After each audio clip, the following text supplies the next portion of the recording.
বিপুৰিয়াৰ বিধায়ক ডক্টৰ অমিয় কুমাৰ ভূঁইয়াৰ ওয়াৰ্ডে ওয়াৰ্ডে আশীৰ্বাদ যাত্ৰা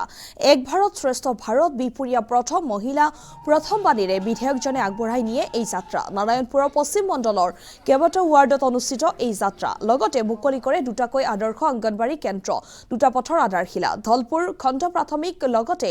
সামূহিক স্বাস্থ্য কেন্দ্ৰ পৰিদৰ্শন কৰি আন্তঃগাঁথনি উন্নয়নৰ ব্যৱস্থা গ্ৰহণ কৰে বিধায়কজনে পুনৰবাৰ উল্লেখ কৰিছো বিপুৰিয়াৰ বিধায়ক ডক্টৰ অমিয় কুমাৰ ভূঁইয়াৰ ওয়াৰ্ডে ওয়াৰ্ডে আশীৰ্বাদ যাত্ৰা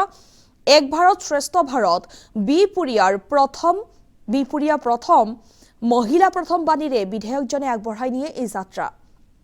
নাৰায়ণপুৰ পশ্চিম মণ্ডলৰ কেইবাটাও ওয়াৰ্ডত অনুষ্ঠিত হয় এই যাত্ৰাৰ আমি দেখুৱাইছো দৃশ্যাংশ বিপুরিয়ার বিধায়ক ডক্টর অমিয় কুমার ভূঁইয়াই ওয়ার্ডে ওয়ার্ডে আশীর্বাদ যাত্রা আরম্ভ করেছে এক ভারত শ্রেষ্ঠ ভারত বিপুরিয়া প্রথম মহিলা প্রথম বাণীৰে আৰম্ভ কৰে এই যাত্ৰাৰ নাৰায়ণপুৰ পশ্চিম মণ্ডলৰ কেইবাটাও ওয়াৰ্ডত অনুষ্ঠিত এই যাত্ৰা লগত মুকলি কৰি দুটাকৈ অংগনবাড়ী কেন্দ্ৰ দুটা পথৰ আধাৰশিলাও কৰে সমান্তৰালকৈ ধলপুৰ খণ্ড প্ৰাথমিক লগতে সামূহিক স্বাস্থ্য কেন্দ্ৰ পৰিদৰ্শন কৰে আন্তঃগাঁথনি উন্নয়নৰ ব্যৱস্থাও গ্ৰহণ কৰে বুলি উল্লেখ কৰে বিধায়কজনে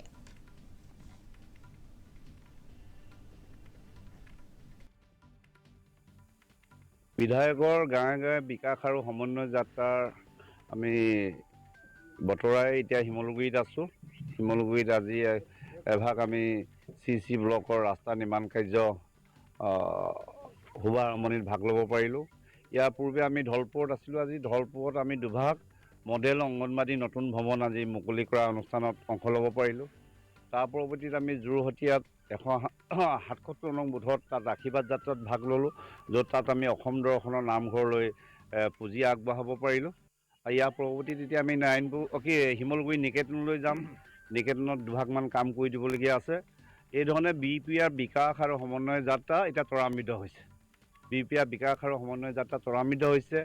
ৰাইজ উৎফুল্লিত হৈ থকা আজি পৰিৱেশ দেখিলোঁ যোৱা 3 ফেব্ৰুৱাৰী তাৰিখে মুখ্যমন্ত্ৰী আহি বিপিআৰবাসীৰ সৈতে দিনজোৰা কাৰ্যসূচী তেওঁ থাকিলে তাৰ পৰৱৰ্তীত তেখেতে ঘূৰি যোৱা সময়তো আমাৰ মাধৱদেৱ বিশ্ববিদ্যালয়ৰ বাবে তেখেতে 75 কোটি টকা অনুদান আগবঢ়াই গৈছে গতিকে চৰকাৰখনৰ প্ৰতি যিটো আস্থা আৰু বিশ্বাস সেইটো দিনে দিনে ৰাইজে বাঢ়িছে এইটোৱে প্ৰমাণ কৰিছে যে এখন সুৰক্ষিত আৰু বিকশিত আত্মনিৰ্ভৰ অসম গঢ়িবৰ বাবে মহিলা আইসকলক সন্মান দি সবলীকৰণ কৰিবৰ বাবে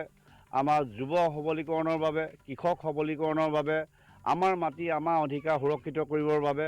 আমাৰ পৰিচয় আমাৰ ঐতিহ্য সুৰক্ষিত কৰিবৰ বাবে বিজেপি চৰকাৰ যে নিশ্চিত হ'ব আৰু বিপিআৰত যে ভালকৈ ৰাইজে আশীৰ্বাদ দিব আজি দিনজোৰা যাত্ৰাত আপোনালোকে দেখিলে সেইধৰণে ৰাইজৰ অংশগ্ৰহণ গতিকে মই তাৰ বাবে বিপিআৰ সমষ্টি ৰাইজৰ ওচৰত চিৰকৃতজ্ঞ